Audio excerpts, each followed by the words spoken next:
Welcome to my YouTube channel. I'm so excited for this opportunity to get out on YouTube and try some new things.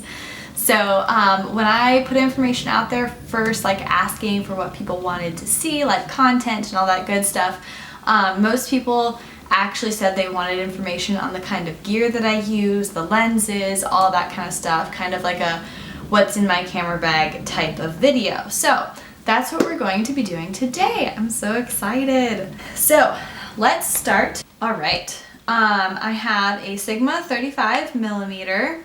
This is really great for portraits, for so many different things. So it is the Sigma Art series.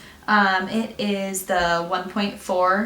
I really love it for like wider portrait shots and stuff like that. If I really want to get some more scenery, or if it's like a larger group, like a family, or even a smaller wedding party, the 35 is really good for that. And then I have my absolute favorite lens. So this is the Sigma 50mm. Again, it's the Art series. This one is 1.4 as well. So I don't know if you can tell, but there's a lot of dust on here. I need to clean it because I use this baby all the time. Like, this thing doesn't leave my camera unless I'm filming or unless I'm cleaning it. But yeah, this is very good lens, very good glass. This is what I use for pretty much every single portrait session or wedding that I do. One of the great things about the 50mm is that it is actually very similar to what your eye sees. And what I mean by that is that if you notice with other like telephoto lenses or really wide lenses, you actually either see less than what your eye sees or wider than your eye sees. And the 50mm is very close to what you naturally see minus your peripherals. So it just kind of lends towards that more natural shooting style that I go for. I think that's one reason why it works really, really well for me. So again, this is the Sigma 50mm Art 1.4. Moving on, we have my favorite macro lens ever. So this one is actually a Canon lens. I do shoot Canon, but the lenses I use the most are actually Sigma, so it's kind of funny the way that works. But and I can get into why I chose Sigma over Canon a little bit later. But this is the Canon 100mm. It's a 2.8. It's their L series glass. You can tell that it's L series because of the red band, because they do have other ones that aren't as high quality of glass. And for me, the glass is always better than the body. So you can be shooting on a not so great body, but what you need is you need good glass. So that's why I chose to invest in the highest quality lenses that I could find. And you especially need that in a macro lens. So this is going to be like your detail shots and all that stuff for wedding days. It's also a really good portrait lens, to be honest, but you just have to be further away because it's 100mm. So, but this is a power horse right here, like crisp, clean focus, so easy to work with, amazing colors. The bokeh, I can't even get over the bokeh with this thing. So if you need a good macro lens, 100% recommend the 100mm macro from Canon. And then I have my big boy lens. So this puppy, yes, this thing cost me an arm and a leg, but this one is the 70 to 200mm. It is the 2.8 L series. I went with the 2.8 opposed to, I think it is a 4.0, because I figured if I was going to be investing in a lens like this, I want to make sure that it does the job that I need it to.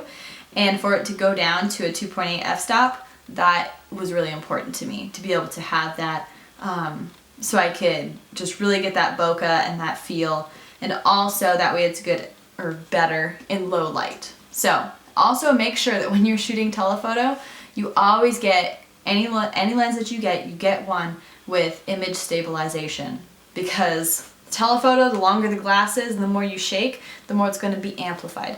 So it's super important that you get one with image stabilization. Let me tell you, when you need to get in and get those vows and that exchange of the rings and all that stuff at the wedding ceremony, this is your baby, because you can be like across the room. Shoot, you could probably be in a separate state and still get that picture. Like, this is crazy. I also need to buy a monopod for it because it's so heavy. Like, legit, I had like wrist cramps after I used this for a ceremony. I was like, holy smokes. I typically have this on one camera body while I have a wider lens on another camera body for a wedding. So that with this one, I can just kind of pull up real fast and use, so I'm not putting unnecessary stress on my wrist by shooting with just this lens the entire ceremony. So, and then what you don't see featured here, obviously because I have to film with something and I wasn't going to use my iPhone, is my Canon 24-105 lens. It's a 4.0. It's my most versatile lens. It's also my oldest lens. It's really great for wedding parties and bigger groups, so I can get like the whole wide shot. I can also quickly cut it in and get a smaller shot as well. Because it's a 4.0, you're not going to have as great bokeh and low light capabilities, so keep that in mind if you do want that lens. You just probably don't want to shoot your receptions with it. That's one reason why I have my 50 and my 35, because these go down to 1.4, so these would be excellent for low light. I typically don't shoot that low because if you do, they're just not as like crisp as they could be. So yeah, and then also I have my Canon 6D, which was actually it's my backup, it's my secondary. My primary is the Canon 5D Mark III, which is what I'm filming on right now. So those aren't pictured here, but this is the majority of my lenses and gear that I primarily use. I of course have flashes, memory cards, batteries, all that good stuff. I just wanted to touch on kind of the equipment that I use and why I use it. So, to get into why I chose Sigma over Canon, it was not an easy decision when it comes to these lenses, because if you're familiar, Canon also has a 50mm and a 35. So why did I go with Sigma? Well, first off, I was just kind of looking at my options and I was like, wait a second, why is Canon literally double the price? Like, I couldn't figure it out. Because the specs were pretty much the same. And I was like, okay, so what am I missing? So I did a lot of research, I watched a lot of videos, I looked over so many different things, I asked people questions, and I could not personally justify the price of Canon, because even the research that I found, I did not see that Canon was superior to Sigma in this aspect. So I didn't understand why it would be necessary to actually pay double when the Sigma lenses, they had sharper focus all the way to the edges. Canon didn't have it so much all the way to the edges, they had it more in the center. You had less, what's it called, warping of the image too, like the vignetting and stuff like that along the edge of your images. With the Sigma, I just really, to be half the price and to also get all of that stuff, the sharpness and the creamy bokeh and all of that, I mean, to me it was a no-brainer. I know a lot of people who swear by their Canon 50mm, who swear by it. But I thought if I'm going to be investing in it, even if these lenses were the same price, I would still probably choose Sigma. It was just kind of like icing on the cake that Sigma was cheaper. So there you have it, guys. My favorite lenses, what I shoot with on the daily.